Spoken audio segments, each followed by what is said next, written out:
I stood frozen as my husband's mistress raised her hand and slapped me across the face, right there in the courthouse hallway. Everyone gasped. My cruel mother-in-law laughed. My husband looked away. They thought I was just a weak gold-digger wife. But what happened next? Nobody saw it coming. When I walked into that courtroom and sat in the judge's seat, their faces turned white with shock.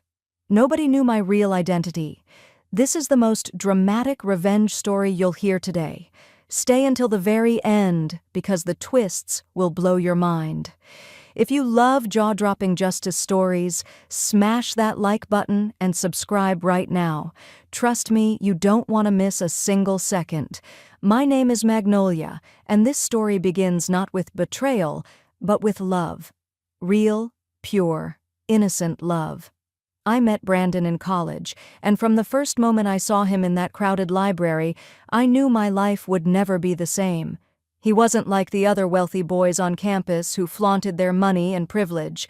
Brandon was different. He was kind, humble, and had this beautiful way of making everyone around him feel seen and valued. We fell in love slowly, like autumn leaves drifting to the ground. Late-night study sessions turned into long walks under the stars. Coffee dates turned into dreams about our future. He would hold my hand and promise me that nothing would ever come between us. I believed him. God, how I believed him. What Brandon didn't know, what nobody knew except his late father, was that I wasn't just another college student trying to find my way in the world. By the time I met Brandon, I had already completed law school. I had passed the bar exam with flying colors. I was a qualified judge, one of the youngest in the state to achieve that position. But when I fell in love with Brandon, I made a choice. I decided to step back from my career, to hide my identity, to be just his wife. I know what you're thinking. Why would any woman give up such a powerful position? The truth is, I saw how the world treated powerful women. I saw how men felt intimidated, how relationships crumbled under the weight of ambition and success. I wanted our love to be pure, uncomplicated. So I wore simple clothes, acted like a housewife, and let the world think I was just Brandon's pretty, quiet wife. Only his father knew the truth, and he promised to keep my secret. We got married in a small ceremony against his family's wishes. That should have been my first warning sign. Brandon's mother, Diane, despised me from the moment we met. She looked at me like I was dirt on the bottom of her expensive shoes. At our first family dinner, she didn't even try to hide her disgust. She introduced me to her friends as Brandon's little mistake and laughed when she saw the hurt in my eyes. She called me a gold digger, trash, a nobody who had trapped her precious son for his money. Brandon's father, Harold, was no better. He was cold, calculating, and ruthless. He refused to acknowledge me at family business events. He would parade wealthy, sophisticated women in front of Brandon, women from good families, with proper breeding. He made it clear that I would never be good enough for his son, that I was an embarrassment to their legacy. But I endured it all. I smiled through the insults, stayed silent during the humiliations, and held onto Brandon's hand through every storm. Because I loved him. Because I believed that our love was stronger than their hatred. How naive I was. For the first 3 years, Brandon defended me. He stood up to his parents, told them that I was his choice and they needed to respect that. But slowly, like poison seeping into water, their words began to work. I could see it in his eyes, the way he started to look at me. The doubt crept in. The questions formed. Was I really with him for love? Had I trapped him? Was I good enough? Then Diane and Harold made their most strategic move. They hired Cassandra. Cassandra was everything they wanted for Brandon.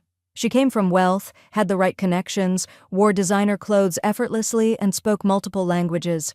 She was sophisticated, charming, and beautiful in that polished magazine cover way. They hired her as Brandon's executive secretary, but I knew the truth. She was their replacement for me. Diane didn't even try to hide her intentions. She would invite Cassandra to family dinners and seat her next to Brandon. She would praise Cassandra endlessly in front of me, asking why I couldn't be more like her, more refined, more worthy. Harold would arrange business trips that required Brandon and Cassandra to travel together, always finding excuses for why I couldn't come along.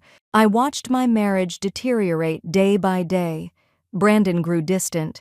He stopped coming home early. He stopped looking at me the way he used to, with that warmth and tenderness that had once made me feel like the most important person in his world. I tried everything to save us. I cooked his favorite meals, planned romantic evenings, tried to talk to him about what was happening, but it was like trying to hold water in my hands. He was slipping away and I couldn't stop it. Then came the night that shattered everything. I went to the family mansion to surprise Brandon for his birthday. I walked through the grand hallway carrying a homemade cake I had spent hours decorating, and there, in the study, I saw them. Brandon had Cassandra pressed against the bookshelf, kissing her with a passion I hadn't seen in months. My hands went numb. The cake crashed to the floor, but what broke me wasn't just the sight of them together. It was the face I saw in the window's reflection. Diane was standing in the doorway behind me, watching the whole scene with a satisfied smirk on her face. This wasn't an accident.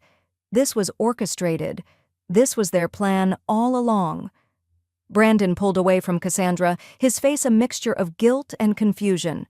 But he didn't run to me, he didn't apologize, he just stood there and I could see in his eyes that the man I married was gone.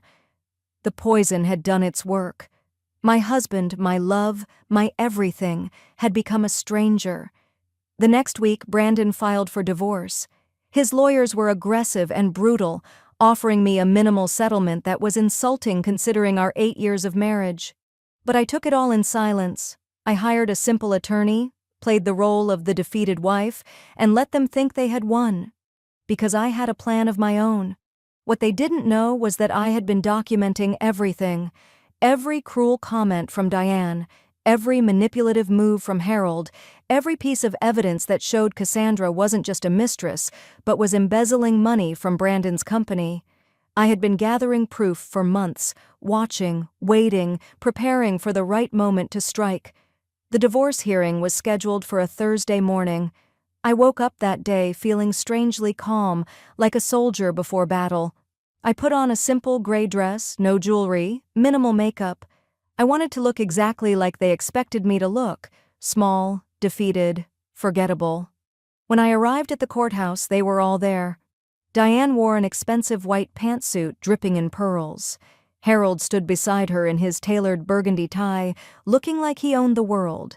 Cassandra was there too, wearing a designer dress that probably cost more than most people's monthly rent, covered in diamonds that Brandon had clearly bought for her. And Brandon stood in the middle of them, looking uncomfortable but resigned, like a puppet whose strings had been pulled too tight for too long. They looked at me with such contempt, such superiority. Diane whispered something to Harold and they both laughed. Cassandra linked her arm through Brandon's possessively, making sure I saw. I could feel dozens of eyes on me, people pitying me, judging me, seeing me as just another woman who had lost everything. During the break before the hearing, I walked to the restroom. I needed a moment to center myself, to prepare for what was about to happen. But they followed me. Cassandra, Diane, and Harold cornered me in the hallway outside the courtroom. People walked by, but no one intervened. No one wanted to get involved in someone else's drama. Cassandra stepped forward first, her voice dripping with venom. "You never deserved him. You know that?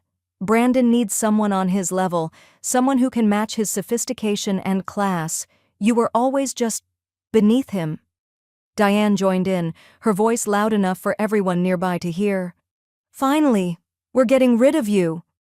You trapped my son, you gold digger, but now you're going to leave with nothing. You were never part of this family. You were never good enough." Harold crossed his arms and looked down at me with pure disgust. "You were always just a leech feeding off my son's success. Women like you make me sick. You have no dignity, no breeding, no worth." I stood there, silent. I didn't defend myself. I didn't argue. I just looked at them with calm, steady eyes, and that silence seemed to enrage Cassandra even more. "Say something," she screamed at me. "Stop acting like you're so innocent. You're pathetic. Brandon loves me now. He's going to marry me. You're nothing, nothing. And then it happened. Cassandra's hand flew through the air and connected with my cheek with a crack that echoed through the hallway. The slap was so hard that my head snapped to the side. Pain exploded across my face. I could taste blood where I had bitten my lip. The hallway went completely silent. Everyone froze. Security cameras overhead captured every second. And do you know what Brandon did? He turned his face away. The man who once promised to protect me, who vowed to stand by my side through everything, looked away while another woman struck me in public. But Diane? Diane laughed, a cruel, triumphant laugh that showed exactly what kind of person she really was. I slowly turned my face back to look at them. I touched my cheek where Cassandra's handprint was burning red. And I smiled, not a defeated smile, but a knowing one. A smile that said, "You have no idea what's about to happen." The bailiff's voice boomed through the hallway. "All rise! Court is now in session. Everyone please enter the courtroom." We all filed in. Diane and Harold sat in the front row, whispering confidently to each other. Cassandra sat beside them, still glowing with the satisfaction of having humiliated me. Brandon sat with his lawyers, his shoulders tense, his face unreadable. I walked past them all and stood near the back, alone. The courtroom was packed. This was a high-profile divorce involving a billionaire, so naturally, people were interested. Reporters had somehow gotten wind of it. Everyone was waiting to see the humble wife lose everything. The bailiff called out again, "All rise for the honorable judge." Everyone stood. The judge's bench was empty. The door to the chambers remained closed. People started murmuring, confused. The lawyers looked at each other, uncertain. Minutes passed. The tension in the room grew. Then the chamber door opened. I walked out. I walked past the gallery, past Brandon's lawyers, past his shocked family. My simple gray dress had been replaced with the official black robe of a judge. My hair was pulled back professionally. I carried myself with the authority and dignity of someone who had spent a decade serving justice. I walked up the steps to the judge's bench. I sat down in the judge's seat, and I looked out at the courtroom full of people whose faces had gone completely white with shock. The silence was deafening. You could have heard a pin drop. Brandon's mouth was hanging open, his eyes wide with disbelief. Cassandra looked like she had seen a ghost, all the color drained from her face. Harold grabbed the armrest of his seat, his knuckles turning white. And Diane? Diane stumbled backward into her seat, her hand clutching her chest. I let the silence hang in the air for a long moment. Then I spoke, my voice calm, clear, and powerful. "This court is now in session. I am Judge Magnolia Hart, and I have been presiding over family court in this district for 10 years. Pandemonium erupted. Diane jumped to her feet. "This is impossible. This is illegal. She can't do this. Conflict of interest. Someone stop this." I calmly raised my hand and my bailiff moved forward. "Mrs. Diane, you will sit down and remain quiet, or you will be removed from this courtroom for contempt." She sat down, shaking with rage and disbelief. Brandon finally found his voice. "Magnolia, you're a judge? You've been a judge this whole time? I don't understand." I looked at him, and for the first time in months, I let him see the real me. The strong, powerful woman I had hidden for so long. "Yes, Brandon. I have been a judge for 10 years. I completed law school before we met, passed the bar exam at the top of my class, and was appointed to the bench when I was 28 years old. Your father knew. He was the only one who knew because I asked him to keep my secret." "But why?" Brandon's voice cracked. "Why would you hide this?" "Because I loved you," I said simply. "I wanted our marriage to be about us, not about power or position or who made more money. I wanted you to love me for me, not because I had an impressive career. I took a leave of absence from the bench to be your wife. I sacrificed my career, my identity, everything I had worked for, because I believed in our love." Tears were streaming down Brandon's face now. The realization of what he had thrown away was written all over his face. I continued, my voice stronger now. "However, I want to make something clear. I am not presiding over this divorce case. That would indeed be a conflict of interest. Judge Eleanor will handle the proceedings. But I am here today in my capacity as a judge because there are other matters that need to be addressed. I nodded to my bailiff and he began distributing documents to everyone in the courtroom. While you were all so busy destroying me, humiliating me, and treating me like I was nothing, I was doing what judges do best. I was gathering evidence. Diane's face went from red to pale as she looked at the documents. Mrs. Diane, these documents show that you fabricated photographs claiming I was having an affair.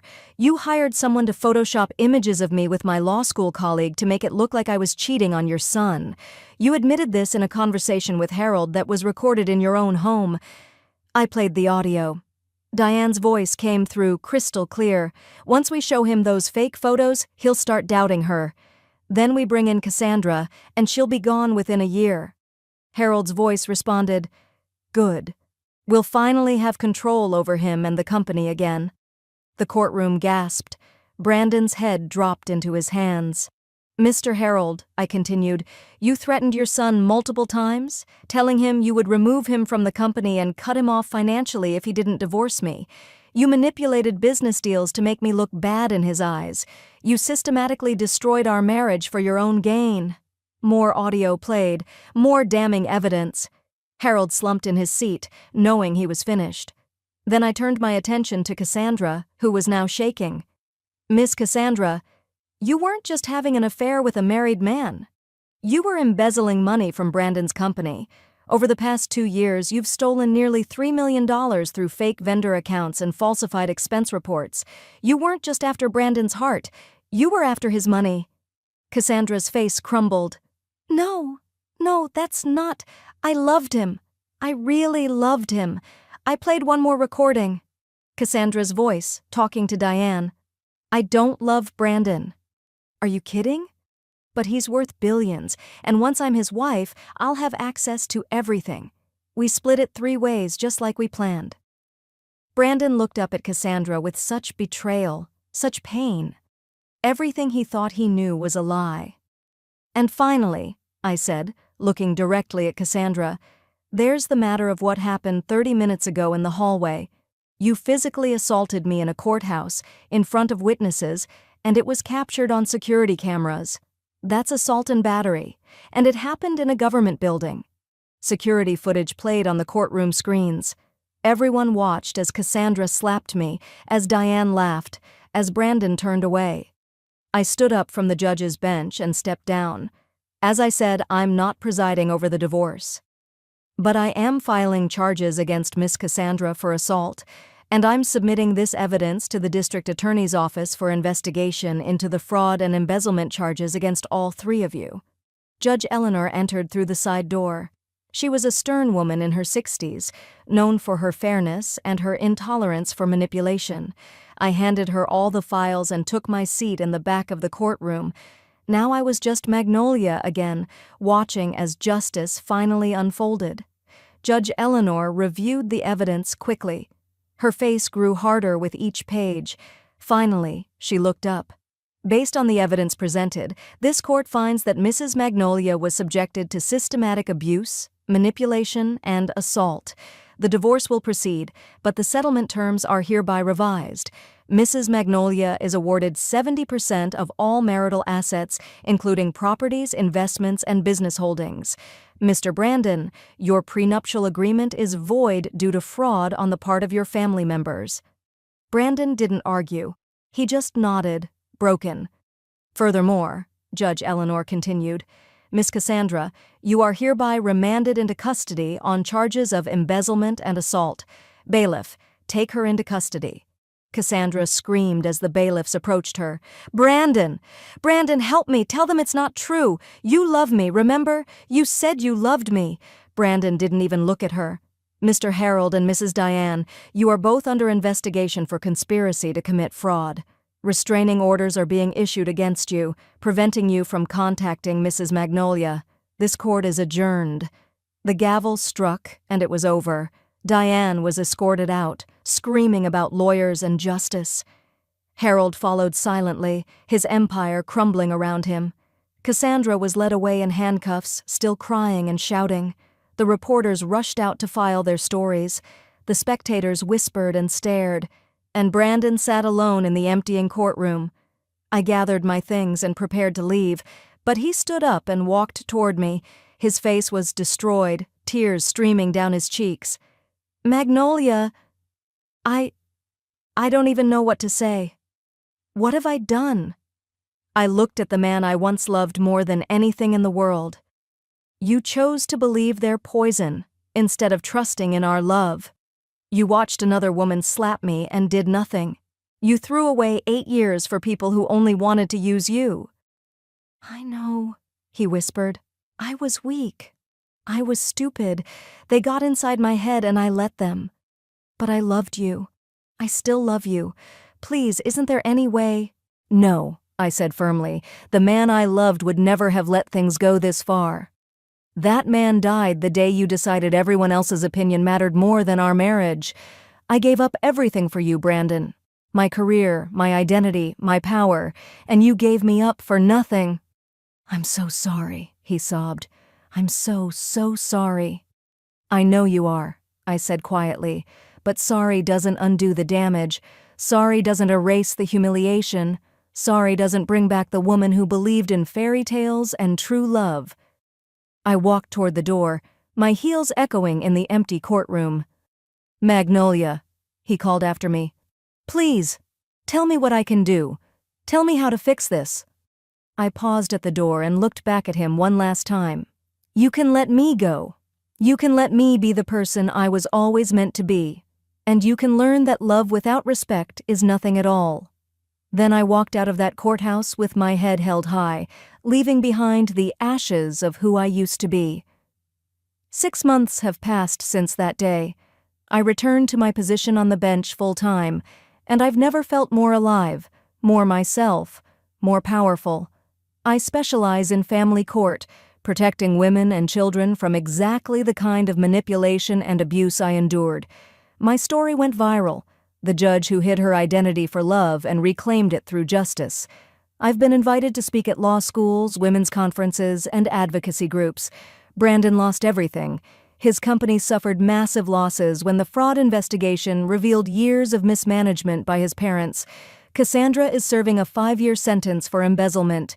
Diane and Harold are facing multiple criminal charges and have been ostracized from their social circles. Their empire of cruelty collapsed. Brandon tried to reach out several times, letters, flowers, messages through mutual friends. Each time, I sent them back unopened. Some bridges, once burned, can never be rebuilt. I won't lie and say I don't think about him sometimes. I do. I think about the boy I met in that library, the one with kind eyes and gentle hands. But that boy is gone, replaced by a man who learned the hardest lesson of his life too late. People ask me if I regret hiding my career, if I regret loving him so completely. The truth? I don't regret the love. I regret that he wasn't strong enough to protect it, but I don't regret the journey because it led me back to myself. That slap Cassandra gave me in the courthouse hallway? It was the wake-up call I didn't know I needed. It was the final push that forced me to stop hiding, to stop making myself smaller for people who would never appreciate the sacrifice. That slap was the beginning of me reclaiming every piece of myself I had given away. I am Judge Magnolia Hart. I am powerful. I am respected. I am whole. And I will never again hide who I am for anyone. They thought I was weak. They thought I was nothing. But I was always the one holding the gavel. If this story gave you chills, hit that like button hard and subscribe for more powerful revenge stories. Comment below. Justice served if you think I did the right thing. Remember, never underestimate a silent woman. She might just be a judge. Thank you for watching, and I'll see you in the next explosive story.